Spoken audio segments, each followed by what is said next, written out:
그런가 하면 중국은 외국인의 입국을 전면 금지했습니다. 이 비자나 거류 허가증이 있어도 들어갈 수 없게 됐는데요. 베이징 연결해서 자세히 알아보겠습니다.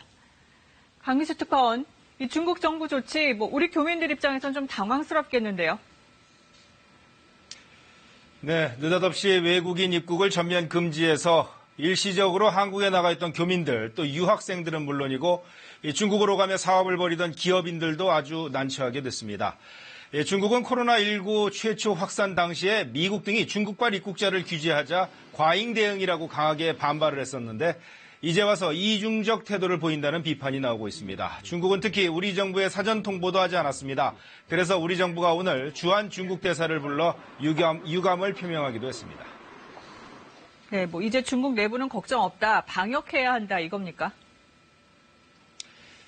네, 중국 발표로는 지난 18일부터 중국 내에서 신규 확진 환자가 거의 나오고 있지 않는 데 반해서 외부 역유입 환자는 계속 늘고 있었습니다. 역유입으로 인한 2차 확산을 막기 위한 조치라는 게 중국의 설명입니다. 중국 내부가 안전해졌으니까 이젠 장벽을 치겠다는 뜻도 될 것 같습니다. 네, 또 중국 전역을 통틀어서 오늘 딱 1명 신규 환자 나왔다고 발표를 했는데 믿어도 되는 수치입니까?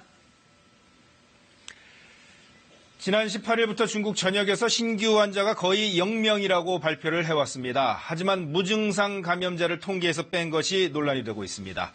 이 홍콩 사우스차이나 모닝포스트는 중국이 약 4만 3천여 명의 무증상 감염자를 대외비로 별도 관리하고 있다고 폭로했습니다. 중국 당국은 무증상 감염자가 전염성이 약해서 통계에 넣지 않는다고 하고 있는데 이는 WHO 기준에도 위배가 되는 것입니다. 그리고 중국 진단 장비 자체에 문제가 있다는 지적, 이건 무슨 얘기인가요? 네, 이 스페인과 체코 등이 중국에서 수입한 신속 검사 장비의 오류가 무려 80%에 달해서 반송을 했다는 소식이 들릴 정도입니다. 이 중국 스스로도 핵산 검사지의 정확도가 50%도 안 된다고 고백을 한 바 있었는데요.